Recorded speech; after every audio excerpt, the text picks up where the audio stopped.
দেখলাম মারিয়া করে আউট করিয়া বলাইছে প্যাসেঞ্জারে মারিয়া প্যাসেঞ্জার বর্তমানে উসমানিত ভর্তি।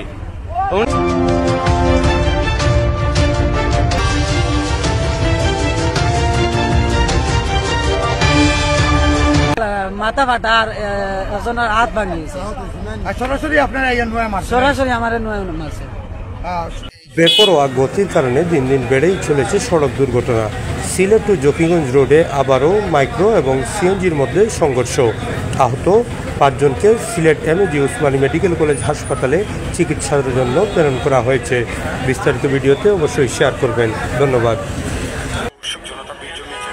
সরাসরি রাস্তায় এই মুহূর্তে জ্যাম লেগে আছে।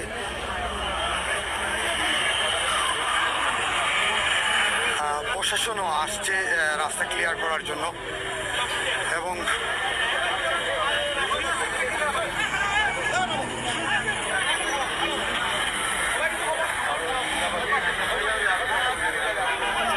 অনাকাঙ্ক্ষিত এই সড়ক দুর্ঘটনা বড় ধরনের কোনো হতাহত হয়নি এখনো পর্যন্ত, যতটুকু আমরা জানতে পেরেছি বড় ধরনের কোনো হতাহত হয়নি। রাস্তায় এই মুহূর্তে জ্যাম লেগে আছে। স্থানীয় জনতা এবং প্রশাসন মিলে সেই রাস্তার জ্যামটুকু ক্লিয়ার করার চেষ্টা করছেন। দর্শক, আমরা একটু সিএনজি আবারও আপনাদেরকে দেখানোর চেষ্টা করছি। এটা নাম্বার আলা গাড়ি ভাই, যতটুকু আমরা জানতে পেরেছি যে এটি একটি অন টেস্ট গাড়ি যেটি নাম্বারবিহীন। আমি একটু পিছন থেকে যাচ্ছি। নাম্বারবিহীন একটি গাড়ি সিএনজি এবং দর্শক দেখতে পাচ্ছেন যে মাইক্রো বাসটি রয়েছে, যে মাইক্রো নোহাটি রয়েছে, সেটি নাম্বার হচ্ছে 139985 সেই নাম্বারের গাড়িটি এবং পাশাপাশি যে সিএনজিটি রয়েছে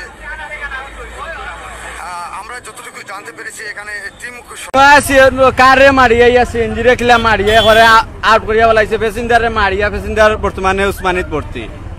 ড্রাইভারও কই ড্রাইভারও নাই, এও মারিয়া তার জান লইয়া বাইক গেছে। আগেও প্যাসেঞ্জার বাঁচাইতে আসছিল না, ড্রাইভারের অবস্থা খারাপ, আদত ভাঙ্গিয়া মারছে। সিএনজি ড্রাইভারের অবস্থা অবস্থা খারাপ, অবস্থা খারাপ, টান নিয়ে তারে বাহর হয়েছে। প্যাসেঞ্জার 2 জন আসলা। তার অবস্থা কি ভাই? তার অবস্থা ভালো, মাথা ফাটা আর একজনের হাত ভাঙিয়েছে। সরাসরি আপনারা সরাসরি আমার নয় মারছে। দর্শক